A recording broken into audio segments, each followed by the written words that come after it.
আসসালামু আলাইকুম বন্ধুরা, আশা করি আপনারা সকলেই ভালো আছেন। প্রিয় দর্শক, আজকের ভিডিওতে হযরত নূহ আলাইহিসসালামের মহাপ্লাবনের বিস্ময়কর ঘটনা সম্পর্কে বলতে চলেছি, তাই না টেনে সম্পূর্ণ ভিডিওটি দেখুন। হযরত আদম আলাইহিসসালামের ইন্তিকালের পর অনেকদিন পেরিয়ে গেছে। শয়তানের ধোকায় মানুষ ধীরে ধীরে মূর্তি পূজা করতে শুরু করেছে।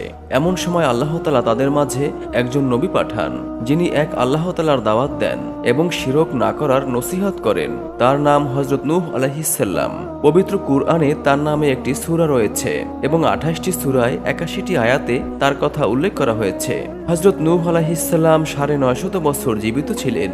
এই দীর্ঘ সময়কালে তিনি অক্লান্তভাবে কেবল দাওয়াতি কার্যক্রম চালিয়ে গেছেন। কি সকাল, কি বিকাল, কি দিন কিংবা রাত, প্রকাশ্যে কিংবা চুপিসারে তিনি শুধু কথাই বলে গেছেন যে, হে আমার জাতি, তোমরা আল্লাহর ইবাদত করো, তিনি ছাড়া তোমাদের কোনো উপাস্য নাই। তবুও তোমরা কি সাবধান হবে না?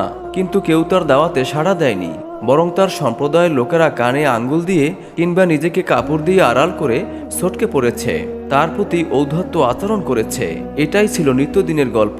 এরপরেও হযরত নূহ আলাইহিসসালাম ধৈর্য ধরে তিনি শুধু দাওয়াতি কার্যক্রম চালিয়ে গেছেন। সকল অবহেলা সয়ে নিয়ে শুধু আল্লাহর কথা বলেছেন।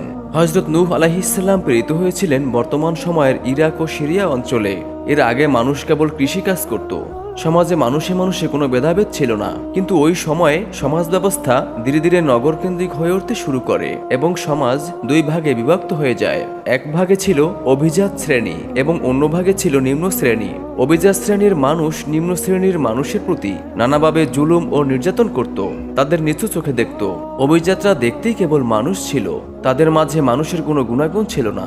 তাদের আচার আচরণ ছিল জন্তু জানোয়ারের মতো। তারা ওয়াদ, সুয়া, ইয়াগুস, ইয়াউক ও নাসর নামে 5টি মূর্তির পূজা করত। হযরত নূহ আলাইহিসসালাম কাউকে ইসলামের দিকে দাওয়াত দিলে তাদের নেতাবৃন্দ বলতো, তোমরা মূর্তি পূজা ত্যাগ করো না। তবুও নূহ আলাইহিসসালাম আল্লাহর নির্দেশিত কাজ করে যেতেন, মানুষকে এক আল্লাহর ইবাদত করতে বলতেন। কোনোদিনও দাওয়াতি কার্যক্রম ছেড়ে দেননি, কখনো নিরাশ হননি। তার অঞ্চলের নেতাবৃন্দ বলতো, হে নূহ, তুমি যদি বিরত না হও তাহলে পাথর মেরে তোমার মাথা চূর্ণ বিচূর্ণ করে দেব।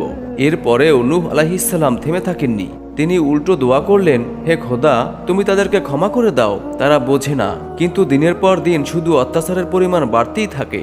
অভিজাত লোকেরা তাদের সন্তানদেরকেও শিখিয়ে দিত কিভাবে নবী ও মুসলমানদের প্রতি জুলুম করতে হবে। নূহ আলাইহিসসালাম আল্লাহর কাছে কেঁদে কেঁদে বললেন, হে আমার প্রতিপালক, তারা তো আমাকে অমান্য করেছে।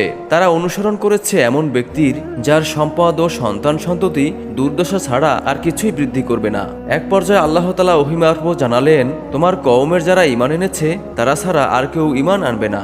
হযরত নূহ আলাইহিসসালাম তখন কাতর কণ্ঠে ফরিয়াদ করলেন, হে খোদা, আমাকে সাহায্য করুন, তারা আমাকে মিথ্যাবাদী বলেছে।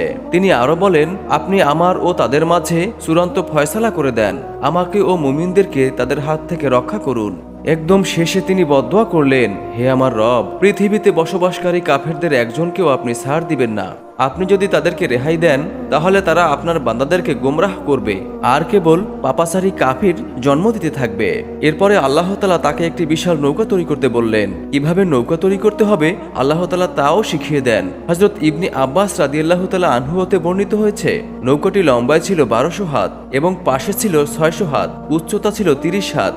অর্থাৎ নৌকাটি ছিল 3 তলা বিশিষ্ট। নিচতলায় ছিল কীটপতঙ্গ ও জন্তু জানোয়ার, দোতলায় মানুষ এবং 3 তলায় ছিল পাখি। এরপরে আল্লাহ তাআলা বলেন, যখন আমার নির্দেশ আসবে আর চুলা উতলে উঠবে, তখন প্রত্যেক জীবের এক এক জোড়া আর তোমার পরিবার পরিজনদের নৌকায় তুলে নেবে। তবে তাদের মধ্যে যাদের বিপক্ষে পূর্ব সিদ্ধান্ত হয়ে গেছে তাদেরকে বাদ দিয়ে, আর জালিমদের পক্ষে আমার নিকট আবেদন করো না, তারা বন্যায় ডুবে মরবেই। যেহেতু ওই অঞ্চলে কখনোই বন্যা হয়নি, বছরের বেশিরভাগ সময় খরা থাকতো, তাই কাফেররা নৌকা নিয়ে হাসি ঠাট্টা করত। তারা ঠাট্টা করে বলতো, নূহ এতদিন নবী ছিল, নবুয়তি ছেড়ে এখন হয়েছে কাঠমিস্ত্রি। অবশেষে নির্দিষ্ট দিন চলে আসে।